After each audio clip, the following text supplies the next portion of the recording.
ఎన్నో పుట్టిందో పుట్టింది రేమోనో వందే పుచ్చతో పుట్టింది పుట్టారి పిచ్చి పట్టింది ఈ బయలు పెట్టింది. ఇంకా నీ కోతిపుగ్గు డాన్స్ నువ్వు డాన్స్ చేయడానికి వచ్చావా కంటెంట్ చేయడానికి వచ్చావా?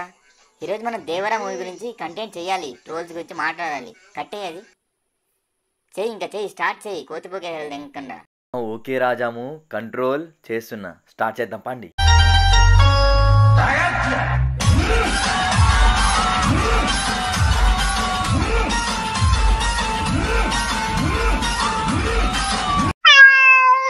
మనం రావణ్ ఫర్ యూ అనే నీకు తెలుసు, రావణ్ ఫర్ యూ చెప్పగానే ఎవడో నీకు అర్థం అయిపోయింటది.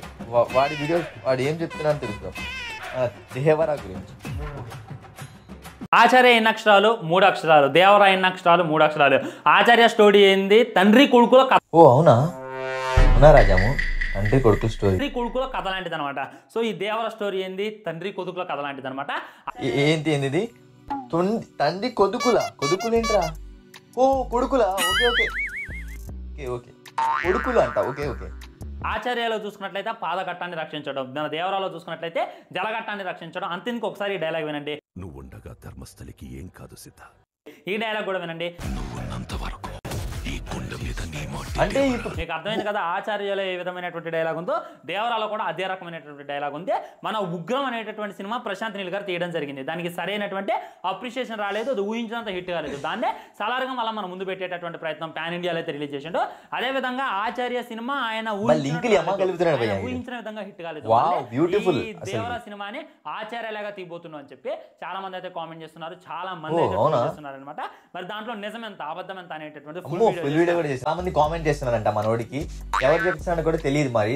అండ్ ఏంటంటే భయ్యా నువ్వు చెప్పేది ఇప్పుడు ఆచార్య మూవీ ఎలా ఉంటుందో దేవరా మూవీ కూడా అలాగే ఉండిద్ది అంటావు. అంటే ఇప్పుడు రీమేక్ చేస్తున్నారు దీన్ని. బుద్ధుండాలి నీకు. ఏం చెప్తున్నావు భయ్యా, నీకైనా అర్థమవుతుందా? ఫాదర్ తెరీసా అయితే దొరికేశాడు అనమాట. హర్ష సాయి మీద ఒక అమ్మాయి స్టేషన్ దాకా వెళ్ళి కేసు అయితే పెట్టడం జరిగింది. తను రేప్ చేశాడు. నా 3 వీడియోలు, తన పర్సనల్ వీడియోలు తన దగ్గర అయితే ఉన్నాయి. అవి పట్టుకొని నాకు తను 2 కోట్లు ఇవ్వాలి. ఒక సినిమా తీస్తాను చెప్పి 2 కోట్లు తీసుకుంటా. ఆ 2 కోట్లు నేను ఒక రియాలిటీ షో సంపాదించుకుంటే అవి నేను గట్టిగా అడిగితే ఈ వీడియోలు పబ్లిక్ చేస్తా, ఈ వీడియోలు పోస్ట్ చేస్తా చెప్పి నన్నైతే బెదిరిస్తున్నాను చెప్పి తనైతే కేసు పెట్టడం జరిగింది. తనతో పాటు తన నాన్న మీద కూడా ఈ విధమైనటువంటి కేసు అయితే పెట్టడం జరిగింది అనమాట. ఇది విన్న తర్వాత అభిమానులు గుండెల్లో రైలు పరిగెత్తాయి అనమాట. చాలా మంది ఈ నిజాన్ని నమ్మలేకపోతున్నారు అనమాట. నిజంగా హర్ష సాయి తప్పు చేశాడు కావాలని చెప్పి తన మీద రూమర్స్ పుట్టిస్తున్నారు అనేటువంటి కూడా చాలా మంది మాట్లాడుతున్నారు. ఒక మెగాస్టార్ చిరంజీవి మరి మొన్న ఆస్కార్ అవార్డు కొట్టిండు, గిన్నెస్ అవార్డు కూడా తీసుకొచ్చి మన టాలీవుడ్ కథ చేసిండు. అందుకే తన ఎదుగుదల ఎవరు చూడలేక ఈ విధంగా కేసులు పెడతారని చెప్పి కూడా చాలా మంది నిప్పాలైతే మాట్లాడుతున్నారు అనమాట. అది నిజమా కదా అనేటటువంటి ఫుల్ వీడియో ఉంది మన. అందుకే పెట్టింది రాజాము. ఇందులో మెగాస్టార్ గారు ఎందుకు వచ్చారా? నువ్వు మాట్లాడేది హర్ష సాయి గురించి. అండ్ దీంట్లో మెగాస్టార్ ఎందుకు వచ్చారా? రే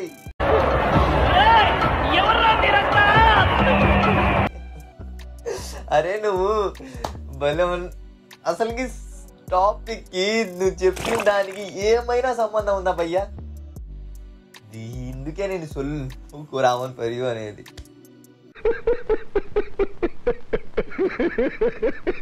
దేవరా మూవీ రిలీజ్ ట్రైలర్ అయితే వచ్చేసింది ఫ్రెండ్స్. వాళ్ళు షార్ప్ 11 టైలరా అంటే ఇప్పుడు టైలర్ కూడా అంటున్నారా? Okay okay okay.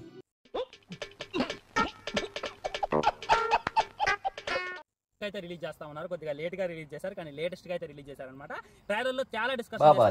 మొట్టమొదటి ఏంటంటే ఫస్ట్ ట్రైలర్ చూసినప్పుడు మనం బీజం తగ్గింది అన్నారు, దానికైతే న్యాయం చేశారు. ఫస్ట్ ట్రైలర్ చూసినప్పుడు బీజం తగ్గిందంట. చాలా మంది రివ్యూవర్స్ అయితే తెలియజేశారు, దానికైతే పుల్ స్టాప్ పెట్టారనమాట. ఇంకా చాలా అంటే ఇంకో లెవెల్ ఉండబోతుంది. సైఫ్ అలీ ఖాన్ ఎవరైతే ఉన్నారో తను మెయిన్ విలన్ గా ఉండబోతుండో. మరి తన అరే సైఫ్ అలీ ఖాన్ అరే భయ నీకు నచ్చా లేకపోతే ఏమో కొంచెం చెప్పు భయ, నాకు అర్థం కావట్లేదు ప్లీజ్. ఏం మాట్లాడుతున్నావురా? నరాలు కట్ అయిపోయింది. చంపేస్తారా? దేవరా వల్ల మిస్ అయినటువంటి సైఫ్ అలీ ఖాన్ వల్ల చచ్చిపోయిండు. కొడుకు ఎందుకు ఇంత క్రూయల్ గా మారిండు, కొడుకు ఎందుకు క్లైమాక్స్ నుండి తండ్రినే చంపేసిండు అనేటటువంటి అంతా కూడా ఈ సెకండ్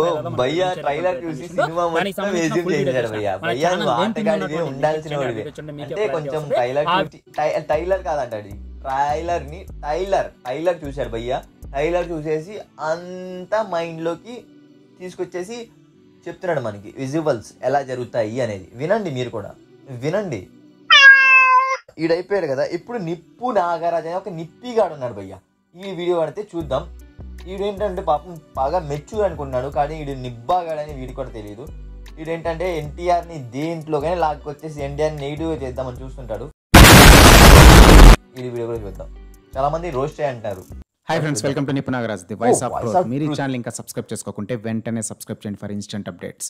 ఇక ఈరోజు మా టాపిక్, ఎందుకు వచ్చిన తిప్పలు చిన్న ఎన్టీఆర్ అని గగ్గోలు పెడుతున్నారు ట్రేడ్ పండితులు. అవునా, ట్రేడ్ పండితులు అంట. ఎవరయ్యా అది ట్రేడ్ పండితులు? నువ్వేనా పండితుడివి?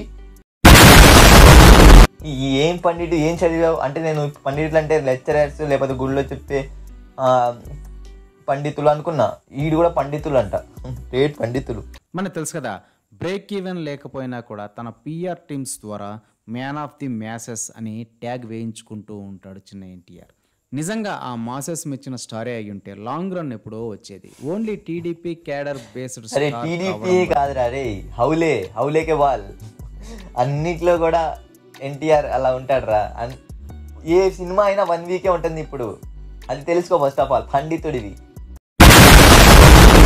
కేజీఎఫ్, సలార్ లాంటి సైన్మాలు చూసేసి తాను కూడా అట్లాంటి హీరోయిజం ఉండే సైన్మాలే తీయాలని ఫిక్స్ అయ్యాడు. అందుకే కేజీఎఫ్ డైరెక్టర్ ప్రశాంతం నీలనియాకి స్వయంగా నాటుకోడి కూర వండి బెంగళూరు ఎల్లి మరీ వడ్డించి ఒక సైన్మా ఇప్పుడు వడ్డించి తినిపించి అంటే వెంట్రుకలు ఉంటాయి చూడు కోడి మీద, బొచ్చు, అది నీకు ఇచ్చాడా ఏంటి? మరి నీకెలా తెలుసురా? సినిమాలో కూడా కుర్రిమామతో KGF Salaar level elevation scenes design చేయించుకున్నాడు. కాకపోతే అవి అత్యంత కామెడీగా రావడం అంటే ఇది కనిపిస్తున్నాడు. కామెడీ, ఇది సినిమా చూడకుండానే కామెడీ అంటున్నాడు. కామెడీ గాడు. ఎందుకంటే చిన్న ఎన్టీఆర్ కట్అవుట్ అట్లాంటిది మరి అని అంటున్నారు ట్రేడ్ పండితులు. పక్కన జూనియర్ ఆర్టిస్టులనేమో బాగా జొన్న తోడు మేసిన అంబోతులు లాంటి వాళ్ళను పట్టుకొచ్చి వాళ్ళ మధ్య మన చిన్న ఎన్టీఆర్కి అరే 1 minute రా. వీడు తప్పుగా మాట్లాడుతున్నాడు భయ్య. అంటే ఇప్పుడు విలన్స్ అండ్ పర్సనాలిటీ ఉండకూడదు, హీరో ఎలా ఉంటాడో అలాగే ఉండాలా. అంటే ఈ ఎన్టీఆర్కి ఇది ఫస్ట్ సినిమా కాదురా బాబు, అది తెలుసుకో నువ్వు ఫస్ట్ ఆఫ్ ఆల్. ఈ ఎవడరా నువ్వు అసలుకి? అండ్ చాలా మంది అంటున్నారు వీడు కొంతమందికి సపోర్టింగ్ వీడు. అండ్ ఇక్కడ అంటే ఒక సినిమాని ఒకరిని డీఫ్రేమ్ చేద్దాం అనుకుంటున్నారు. నేను ఎవరిని కూడా తప్పుగా అనట్లేదు ఫస్ట్ ఆఫ్ ఆల్ భయ్య. వీడు తెలియకుండా మాట్లాడుతున్నాడు. ఎన్టీఆర్ ఏంటో అనేది, యాక్టింగ్ ఏంటో అనేది అందరికీ కూడా తెలుసు. బట్ వీడికి ఎందుకో పిచ్చి ఎక్కింది అనుకుంటున్నా నేను. పర్వతాల మధ్యన కార్తీక దీపంలో అయిపోయింది చిన్న ఎన్టీఆర్ పరిస్థితి. దీనికన్నా ఇంకా వేరే విధంగా ఎలివేషన్ సీన్స్ డిజైన్ చేసుకొని ఉంటే బాగుండేది. ఎందుకంటే రేపొద్దున దీన్ని ఫ్యాన్ ఇండియా లెవెల్లో హిందీలో కూడా దింపుతున్నారు కాబట్టి అసలే ఆ పాన్ పరాగ్ బ్యాచ్ గాళ్ళు ఎప్పుడెప్పుడు మన తెలుగు వాళ్ళు దొరుకుతారా అని ఎయిటింగ్స్ వేస్తున్నారు కాబట్టి ట్రోల్ చేస్తారు, రోస్ట్ చేస్తారు. అరే బాబు, ఇది చిన్న సినిమా అయితే కాదు. పిచ్చి పూకు అండ్ తీయడానికి అక్కడ ఉన్నది ఎన్టీఆర్ బాబు, అది గుర్తుపెట్టుకో. ఎన్టీఆర్ అంటే ఓన్లీ టీడీపీ ఇది అండ్ నెగిటివ్ చేయడం, ఎన్టీఆర్ సినిమాని తగ్గించి ఇది చేయడం. అరే బాబు, మీరు ఫస్ట్ ఆఫ్ ఆల్ తెలుగు వాళ్ళ తెలుగు సినిమాలా చూడండి. అండ్ ఏంటంటే వీళ్ళు నోటికి వచ్చినట్టు మాట్లాడుతున్నాడు భయ్య. ఈ నిప్పు నాగరాజు అనే తుప్పిగాడు. దాని గురించి నేను కొంచెం చూసి వీడి గురించి చెప్తున్నాను. ఫుల్ వీడియో చేద్దాం, ఒక్కసారి చేద్దాం, ఖచ్చితంగా చేద్దామని మీరు కామెంట్ చేయండి. అండ్ ఇక్కడికి మీరు సినిమాకి వెళ్తున్నారా, ఎప్పుడు టికెట్ బుక్ చేశారు, కామెంట్లు ఇక్కడ కొట్టండి గైస్. అండ్ పదండి రాజాము, పద ఎంజాయ్ చేద్దాం. మనం డ్యాన్సులు, సాంగ్లకి డ్యాన్సులు వేద్దాం రాజాము.